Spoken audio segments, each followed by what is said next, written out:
Red Bull Racing team principal Christian Horner has binned the rumour that the team have been sniffing around Carlos Sainz Junior for next season to replace Sergio Perez. Sainz, a former Red Bull Junior driver and teammate of Max Verstappen at Toro Rosso, will make the switch from Ferrari to Williams at the end of the year, but rumours had been circling of Red Bull looking to hijack the deal and get him to Milton Keynes. Well, thank you for watching another GP Fans video. If you like what we do around here or simply want to stay up to date with all the latest in F1, make sure you subscribe to our channel or give us a follow on Spotify if you prefer listening. Thank you either way for supporting us.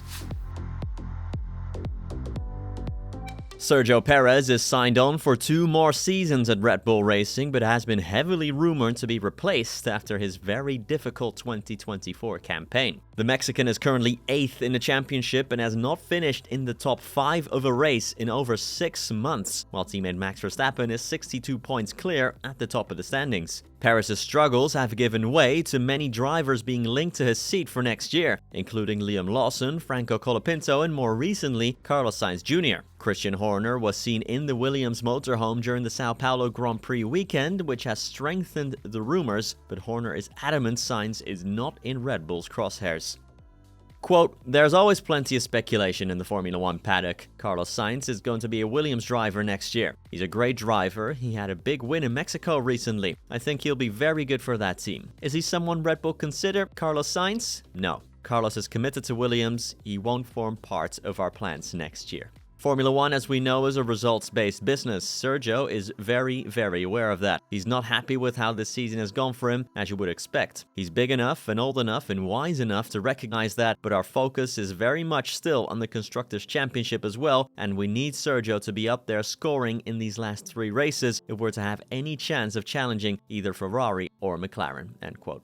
Coming back to Sunday's Sao Paulo Grand Prix, where German F1 journalist Michael Schmidt has noticed a pattern in Max Verstappen's driving style. Verstappen, of course, won by 19 seconds, starting from P17 on the grid in a race that had no DRS for any of the drivers. It was only the 5th time in F1 history, so in over 1100 Grand Prix, that a driver has won from P17 or lower on the grid. Verstappen did have luck on his side with the timing of the red flag that was waved, as he had stayed out while others had already pitted, but it still took plenty of overtakes and composed driving and, as Michael Schmidt noticed, a trick Verstappen used at turn 1.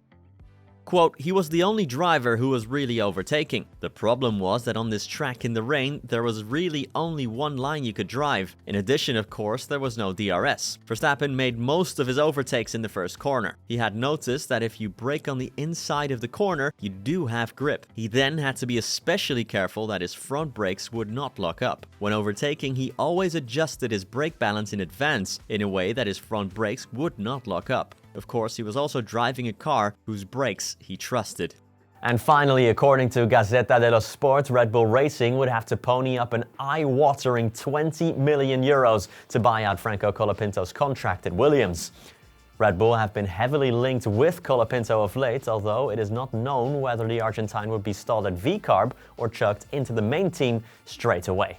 Colapinto has impressed since being parachuted in at Williams mid-season, replacing the struggling Logan Sargent. The 21-year-old did cause a red flag at the Sao Paulo Grand Prix, clobbering the barriers in the torrential rain, but has turned a lot of heads in his short time in the sport. Italian outlet Gazzetta dello Sport now reports buying out Colapinto would cost Red Bull €20 million, a sum that could potentially scare the team away if true. The difference in finishing 3rd or 1st in the Constructors' Championship, however, is around the same sum, but it remains to be seen that even if Red Bull signed Colapinto, what team he would go to be continued. Well, that's it for another GP Fans News video. What do you make of all these rumors around Red Bull's second seat? Who do you think is taking it? Leave a comment and let us know down below, and I'll catch up with you next week. Have a good weekend, everyone. See you then.